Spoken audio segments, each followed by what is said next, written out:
Hello, I'm Gavin Sullivan, for those among you who don't know who I am. Those of you who do know me may know me as a little bit of a goofball. Many of my peers were expecting a funny speech from me, making requests such as, "Hey Gavin, you should make your speech really funny." To which I replied, "No thanks, I'd rather not have my head torn off by Mr. Schaefer." If I was currently in the 5th grade, however, this speech would be dreadful, with one-liners, trying to be funny, but St. Paul's taught me better, and it has molded me and my peers into the young men you see before you today. Throughout our middle school career, we've had our ups and we have had our downs, but the good outweighs the bad. And for this, we can thank St. Paul's Middle School for correcting our mistakes when they are made. My peers and I are very grateful to St. Paul's for teaching us how to be gentlemen and how to give back to the community. The middle school offers many opportunities to give back to the community, such as the fun run, our dress down days, and of course, the slot bucket. And our class took advantage of every single one. Now, for the parents and siblings of the middle school students, the slot bucket was a little contest we had. The objective was simple: eat all of the food you get. As for the food you didn't eat, that got put in the slot bucket. And all of the food in the slot bucket didn't get thrown away and sent to landfills. It was sent to a farm where pigs were able to enjoy delicacies such as half-eaten sandwiches, french fries, chicken tenders, pizza, and many more. The 8th grade won because we wasted the least amount of food, and I've never, in my entire life, seen anyone so excited that they finished their food until that week. And hey, they might have only been excited for the free dress day, but we gave back to the community by A, feeding pigs, and B, decreasing the amount of trash being sent to landfills.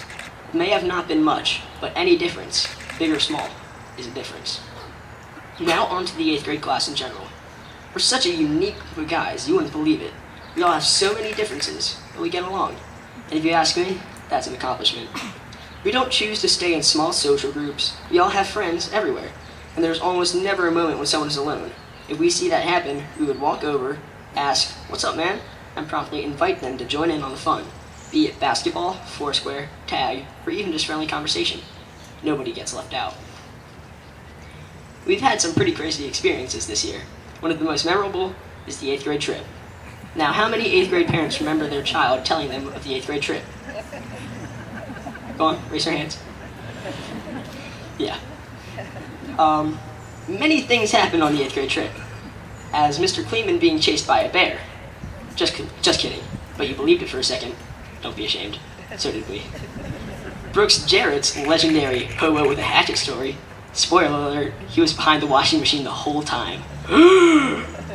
Jack Higginbotham's epic Halloween costume. He was us on the 8th grade trip. In a sleeping bag, cold, scared, and wet. Really, really, really wet. And who could forget Ryan Silverman's terrific experience? Ah, yes, hypothermia. That's right, hypothermia. But everyone else on the kayaking trip was also miserable. So thanks for Ryan for taking one for the team. Now that is truly being a part of something bigger than yourself.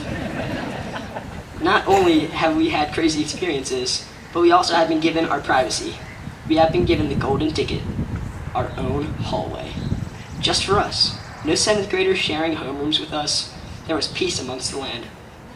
And it was good. Not only did this privacy allow us to become closer, but it freed us up to talk with our homeroom teachers about 8th grade stuff without a 7th grader saying, "What's that?" For example, impressions of teachers were done in my homeroom.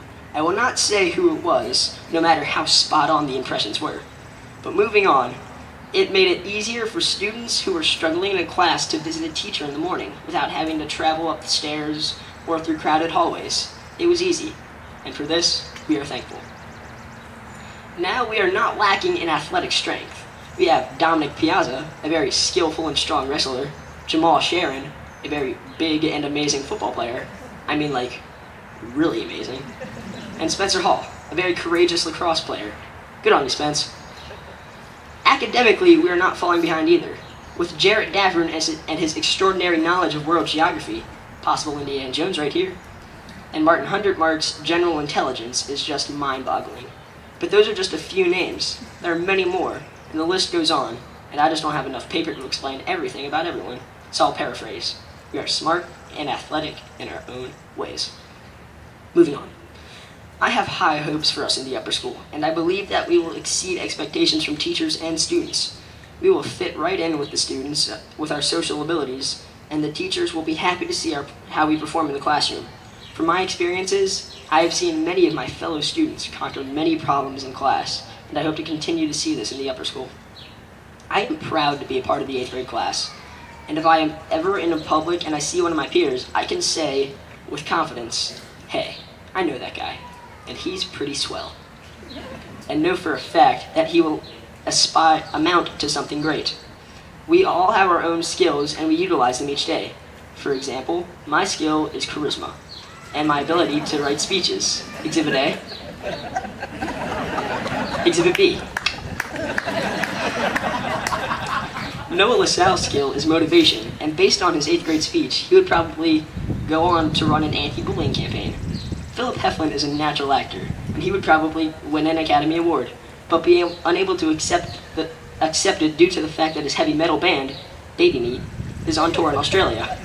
And John Billups' skill is being able to overcome challenges, be recognized for his amazing work, and who knows, maybe in the near future, he will win a Nobel Prize for eating a sandwich. There's something to aspire for, John. So if I were you, I'd get some sandwiches. Stat. But on to the influential teachers in the 8th grade. All of them had an impact on me. One example being Mr. Goldfarb's ability to get me to clap, even though it was a Friday afternoon. Another can be found in the room right next door, Mr. Culberson's class. Mr. Culberson always has a story that could put a smile on your face, be it Red Lights or My Little Pony. Mr. Kleeman, on the other hand, is one who has a silence that is hauntingly amazing. He seems like a telepath until you spark up conversation. Then he could talk to you for half of recess until his deed is done and he slowly sneaks away, like a ninja or a Jedi Knight. Now across the hall to Mr. Benzing's room. Mr. Benzing is known as Zing Zang, and he has an amazing, see what I did there? Talent for rapping, or for you youngsters, spitting fire. But in all seriousness, Mr. Benzing is just a chill guy. He seems like he would run a jazz radio station. Yeah, he's that chill. And finally, I would like to give a special shout out to Mr. Goldfarb and Mr. Schaefer. You both have stuck with us through thick and thin, and I am honored to be able to say that both of you helped me throughout my middle school career. You're both the real MVPs. Mr. Goldfarb, I think I speak for all of us when we say, if we could just get one final class for the 8th grade. So, come on up. Here we go. 2 claps for 8th grade on 2, 1, 2. 1, 2. That's what I'm talking about.